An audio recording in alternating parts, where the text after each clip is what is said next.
hormona corticotrópica, la hormona de crecimiento, la prolactina, la hormona foliculoestimulante y luteinizante, que van a regular 5 ejes hormonales.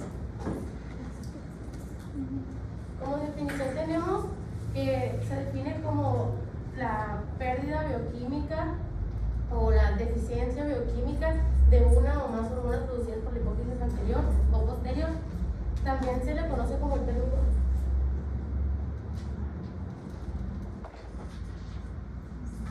panhipopituitarismo, que se refiere a la pérdida total de las hormonas hipofisiales. Se usa frecuentemente en la práctica clínica describiendo a los pacientes con deficiencias hormonales, como la hormona de crecimiento, la hormona gonadotrópica. Son 6 hormonas diferentes. Bueno, Se las vamos a ir describiendo todas en el cuadro clínico. con respecto a la epidemiología, tenemos que población adulta tiene una incidencia de 2.1 a 4.2 casos por cada 100.000 habitantes al año y una prevalencia de 37.5 a 45.5 cada 100.000 habitantes en adultos, ¿no? En niños tiene una prevalencia de entre 1 cada 16.000 y 1 cada 26.000. En un análisis que se realizó en 1.300 pacientes con hipopituitarismo, salió que la relación es que el 52.7% son hombres, el 47.3% son mujeres. Ahora, el hipopituitarismo está asociado a una mayor tasa de mortalidad de 1.2 a 2.2 veces más comparado con la población que no tiene este padecimiento. Y la mayor tasa de mortalidad se atribuye a las causas de este por ser cardiovasculares y cerebrovasculares. Bueno, pues como las causas pueden ser diversas, pero el 50% de causas se debe a adenomas no funcionantes.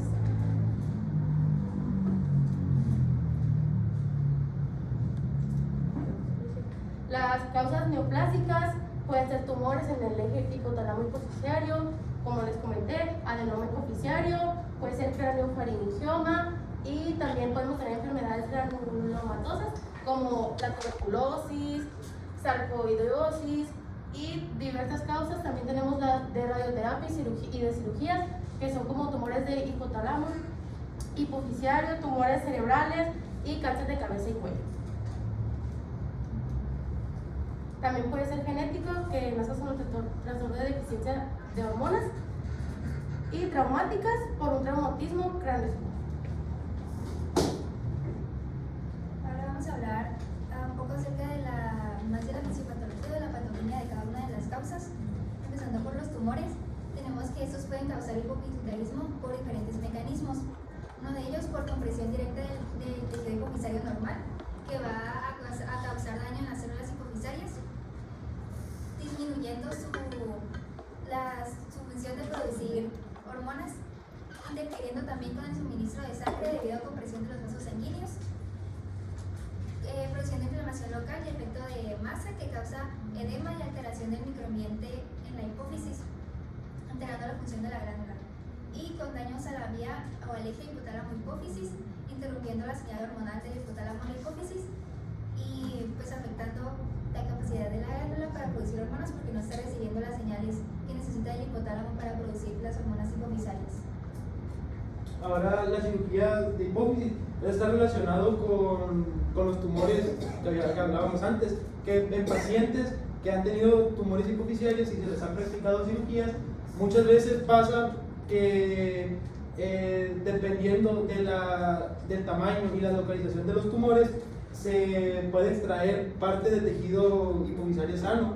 Entonces esto se va a ver reflejado en un descenso de la función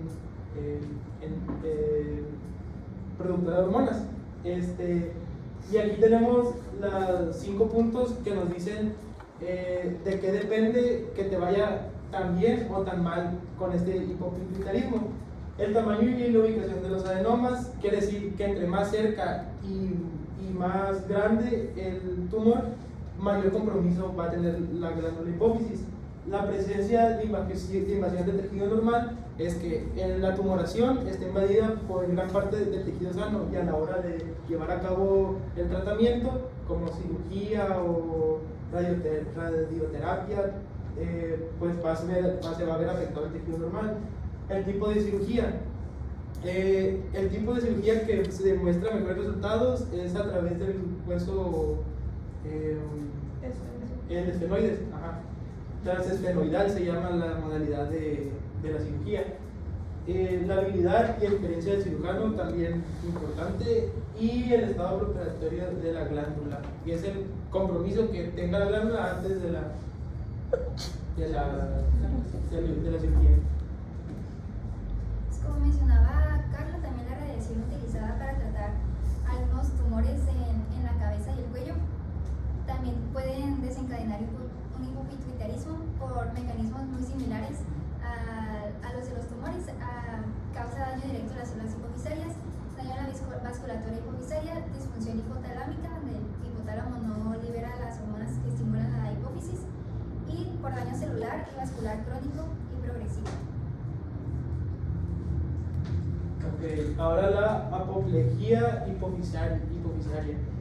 Antes la apoplejía se refería a los eventos vasculares cerebrales que eran de tipo obstructivo o de tipo hemorrágico, y pues esto también puede pasarle a la hipófisis, que es porque hay un descenso en el riego sanguíneo que llega a la glándula y puede llegar a producir necrosis. Hay diferentes causas de esto, ¿no? Y hay un síndrome muy común en mujeres en el posparto o en el puerperio, que al perder mucha sangre, el riego sanguíneo que llega a la hipófisis es menor, entonces tienen una disfunción hipofisaria en este periodo del puerperio. Este es el síndrome de Sheehan, se llama.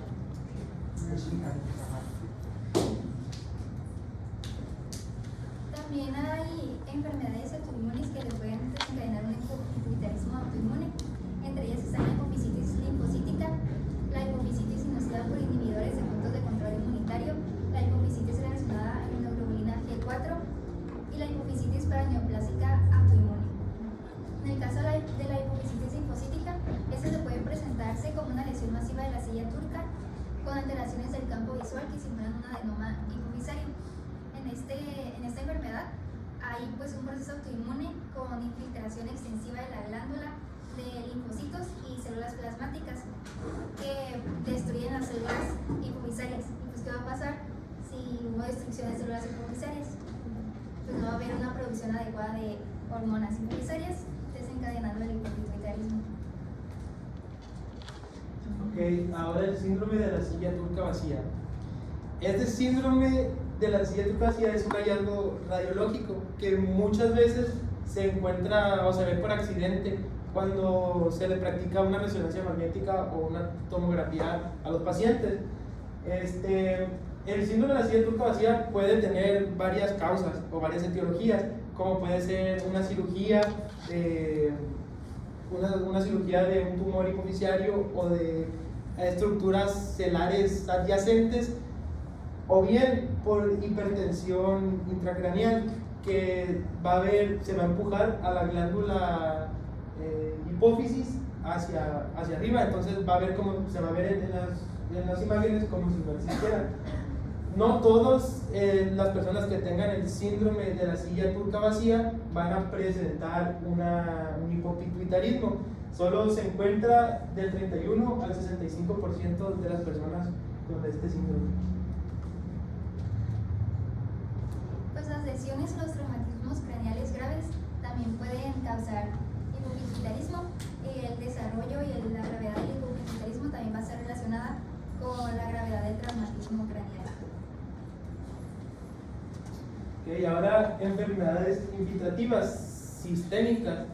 Estas enfermedades, como lo son la hemocromatosis hereditaria, amiloidosis, sarcoidosis, etc., pues va a haber un cúmulo. Por ejemplo, en el caso de la hemocromatosis, acumulación de hierro en en la glándula hipófisis, lo que le va a dar, le va a quitar función a las células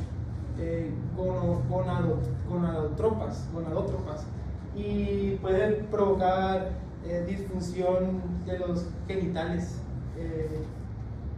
Después seguimos con la amiloidosis sistémica, que normalmente en las personas con amiloidosis no van a presentar ningún tipo de alteración hipoficiaria, pero hay casos aislados donde sí aparece, entonces no podemos descartarla pues al 100%.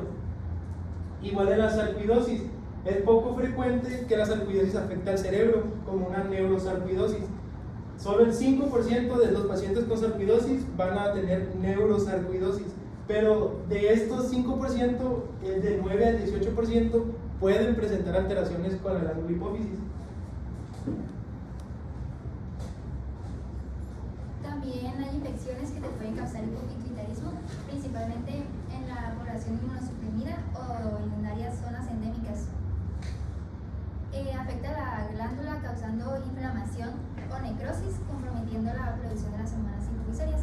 Algunos de los agentes causales que se han identificado que la infección por esto se puede desencadenar un hipopituitarismo son la tuberculosis, la sífilis, leptospirosis, el SARS-CoV-2, el VIH, la cándida, Aspergillus y Toxoplasma gondii. Pero esto ya realmente es raro gracias a los antibióticos y a los agentes antimicrobianos. Okay. Ahora el hipopituitarismo farmacológico, y este se va a dar por una disminución en la función de la hipófisis gracias al efecto de algunos fármacos. Como puede haber supresión del eje hipotálamo-hipófisis por opioides, que estos pueden provocar hipogonadismo, insuficiencia suprarrenal central o hiperprolactinemia. El uso de glucocorticoides en dosis suprafisiológicas también puede suprimir la función de los ejes hipotálamo-hipófisis, con disminución de la ACTH, TSH y las gonadotropinas.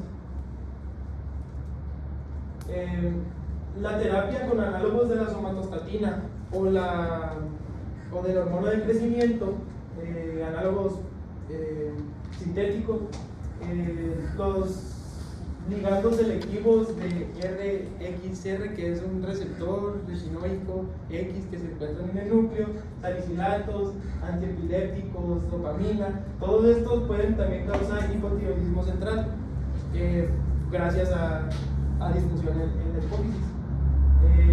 Antipsicóticos, neurolépticos, antidepresivos, antagonistas del receptor de histamina tipo 2, inhibidores de la bomba de protones, también pueden provocar hipogonadismo central.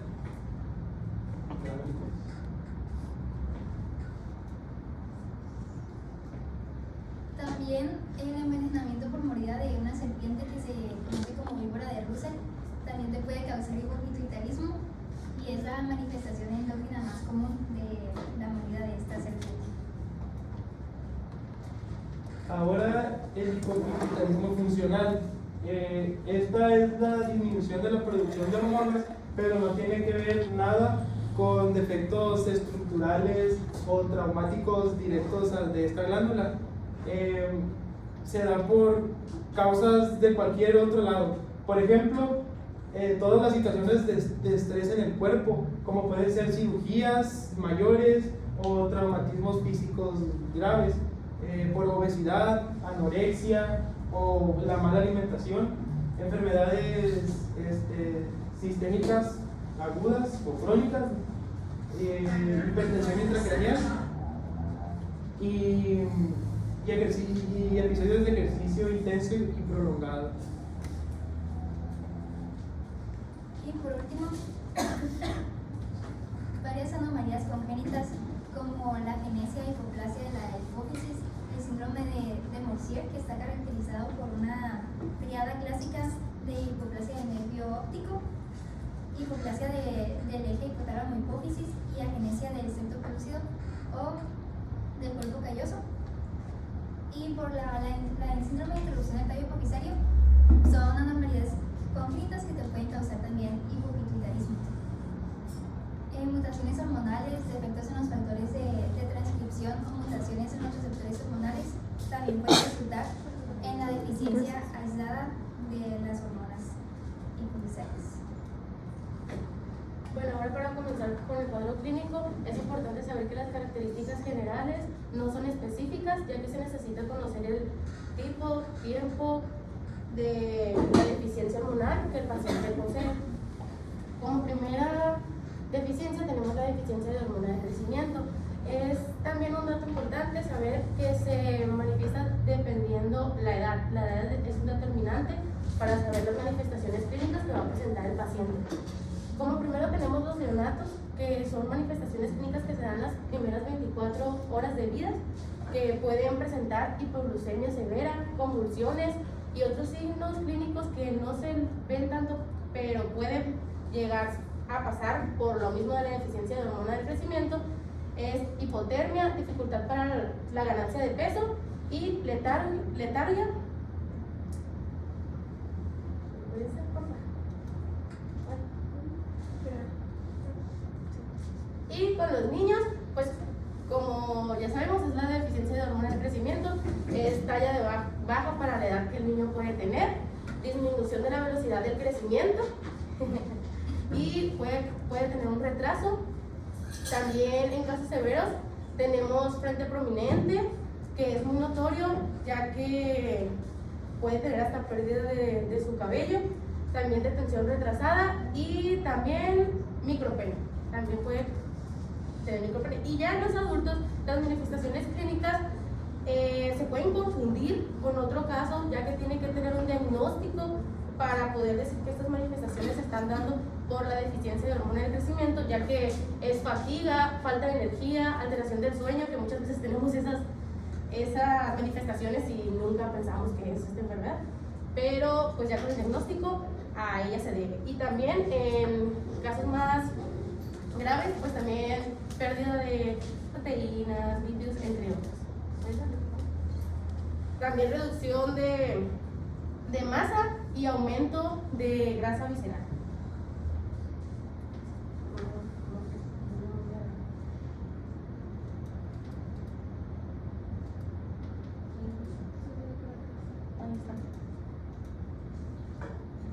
Y en el sistema óseo te logras tener una debilidad en el sistema óseo y tienes 3 veces más la posibilidad de tener fracturas o quebraduras en tus huesos. Pues la deficiencia de gonadotropina en los hombres durante la vida fetal causa un desarrollo genital deficiente, con un tamaño testicular reducido y anormalidades genitales externas. El fenotipo al momento del nacimiento incluye ausencia del desarrollo testicular adecuado, presencia de micropene al nacimiento y criptorgidia, que puede ser unilateral o bilateral, que es la falta de descenso de los testículos. En el caso de la adolescencia, se manifiesta como una pubertad retrasada con ausencia del crecimiento testicular antes de los 14 años, mientras que en la edad adulta los síntomas que tienen son disfunción eréctil, libido disminuida, masa muscular, fuerza, masa ósea y eritropoiesis disminuida, así como espermatogenia disminuida también, que causa por lo tanto una infertilidad. Y también tienen atrofia testicular. En el caso de las mujeres, la deficiencia de gonadotropina durante la adolescencia causa también una pubertad retrasada con ausencia de desarrollo mamario antes de los 13 años. También tienen amenorrea primaria y en el caso de la adultez ocasionan desórdenes menstruales, infertilidad, pérdida de líbido, dispareunia y atrofia mamaria. La deficiencia de adenocorticotropina es la deficiencia que puede causarnos más gravedad y es una de las que más se ve de las que estamos mencionando. Los síntomas generales son letargia, fatiga, disminución en el peso, dolor abdominal y alteraciones metabólicas que podemos tener es la hipoglucemia y hipotensión.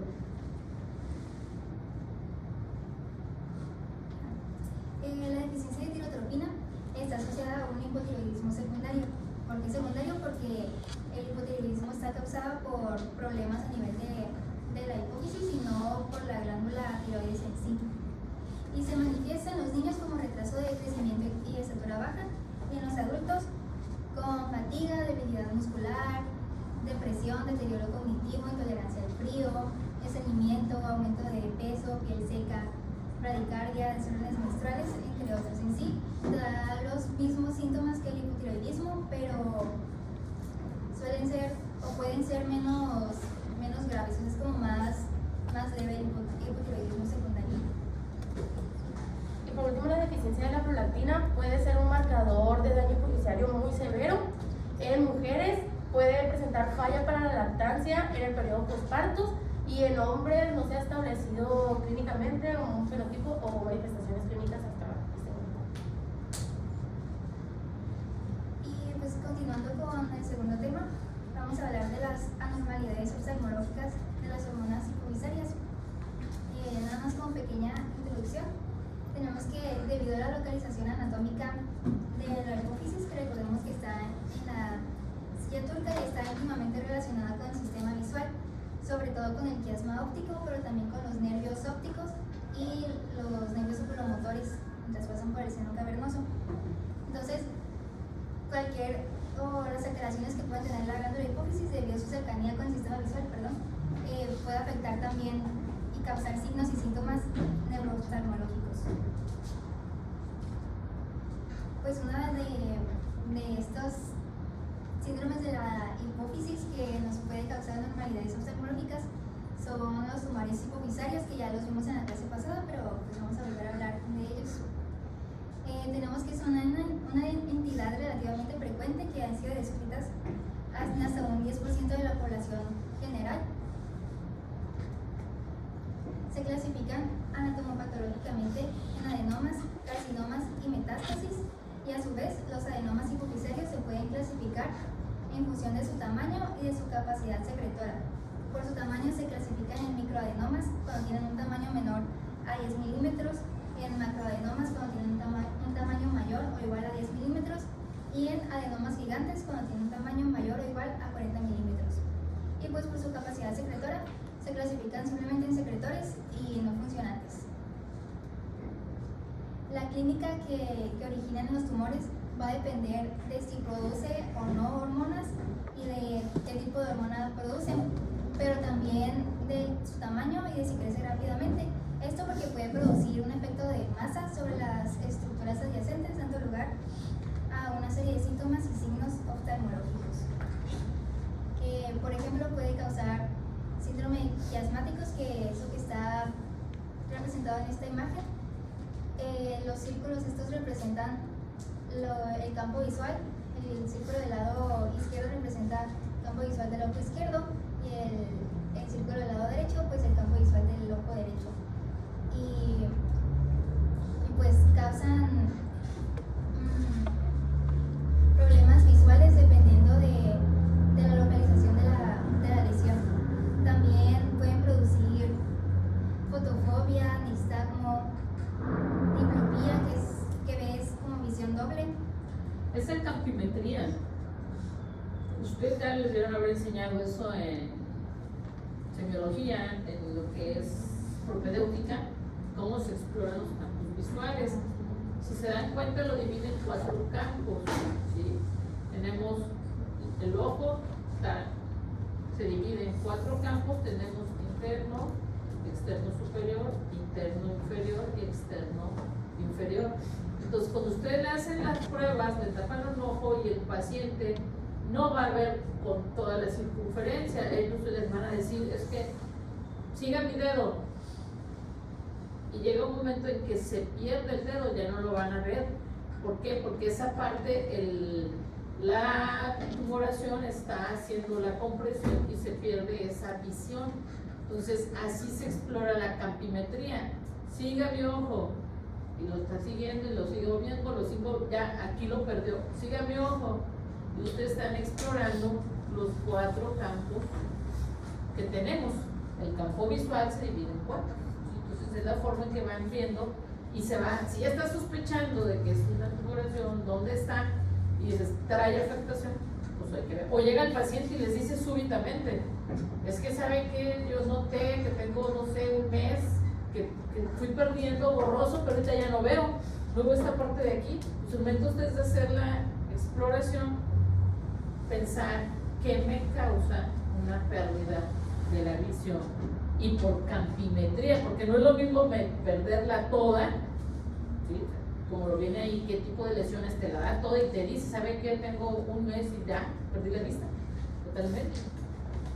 Y sin trauma craneal, sin trauma ocular, sin ningún antecedente. ¿Qué vas a mandar a hacer? Una tomografía, buscando encontrar algo, ¿sí? Y en este caso sería una tomografía contrastada, una resonancia magnética, para poder buscar la tumoración del testículo. Luego, Pues ya con el diagnóstico tenemos que, ¿sí logramos esto o hay de forma y la doctora, que se realiza mediante neuroimágenes, preferentemente resonancia magnética contrastada con gadolinio, centrada en el área quiasmática o hipofisaria? Aquí tenemos pues una resonancia magnética normal y del otro lado pues se observa un tumor hipofisario. Y también es conveniente realizar estudios hormonales para valorar el estado secretor o no secretor del tumor en caso de que encuentres un tumor en la resonancia. Para el tratamiento pues se va a requerir un manejo multidisciplinar y el tratamiento va a variar también en función del tipo de tumor, pero ya lo mencionaba también ahorita que el tratamiento inicial de elección para la mayoría de los tumores, excepto para los prolaktinomas, es la resección quirúrgica transesfenoidal, que presentan tasas de remisión del 80 al 90% cuando estás en manos de cirujanos experimentados en caso de microadenomas y del 40 al 70% en el caso de los macroadenomas, con una recurrencia del 10 al 20%. Y pues han sido descritas 3 fases de recuperación visual de los pacientes después de la cirugía. La primera corresponde al primer mes y corresponde a la liberación del bloqueo de conducción. La segunda se da entre el primer y el cuarto mes y corresponde a la fase de remielinización. Y la tercera entre el cuarto mes y hasta los 3 años después de la cirugía, que la mejoría puede continuar, pero no es tan rápida o tan marcada como en las primeras 2 fases, como en los primeros meses después de la cirugía. También el tratamiento de los prolaktinomas se da mediante fármacos agonistas dopaminérgicos como la cabergolina y el bromocriptina. Y en el caso de los tumores productores de hormona de crecimiento, se usan principalmente análogos de la somatostatina.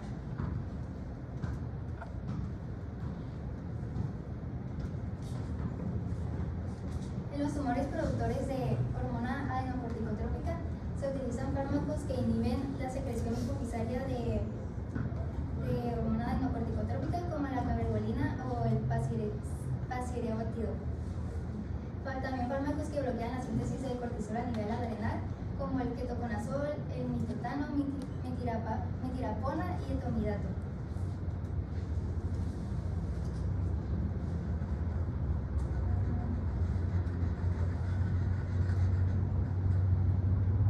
En los tumores productores de hormona estimulante de tirotropina, de hormona estimulante de la tiroides, se usan agentes antitiroideos como mitimazol y propiltiogracilo. Previamente la cirugía y posteriormente a esta se usan análogos de la somatostatina también. Y en caso de radioterapia se reserva a aquellos que no muestran reducción del tamaño del tumor o de los niveles de hormonas a pesar del tratamiento farmacológico y quirúrgico. Y pues bueno, después de haberles dado el tratamiento, se recomienda seguir hacer un seguimiento oftalmológico completo. Y también al momento del diagnóstico es recomendable también hacer un examen oftalmológico para detectar lo que mencionábamos antes de las anormalidades oftalmológicas. Como factores predictivos de recuperación de la función visual se han descrito la edad del paciente, la duración de la sintomatología, el efecto medio en el campo visual y el grosor de la capa de fibras nerviosas de la retina. Y pues aquí puse una tablita con el seguimiento que se debe de dar según el manejo que se le dio de tratamiento. Si se realizó cirugía, es recomendable que hacer el seguimiento oftalmológico en el posoperatorio inmediato, después de la 1 o a las 2 semanas y después a los 3 o 4 meses. Si se dio radioterapia, se hace seguimiento oftalmológico al acabar la radioterapia a los 3 meses y después es semestral durante los primeros 5 años. Si se usó tratamiento farmacológico, el seguimiento es mensual o bimensual y después semestral o anual. Bueno, para continuar tenemos la apoplejía hipoficiaria, que se describe como un síndrome. Vamos a dejarlo al cine aquí. Ahorita revisar la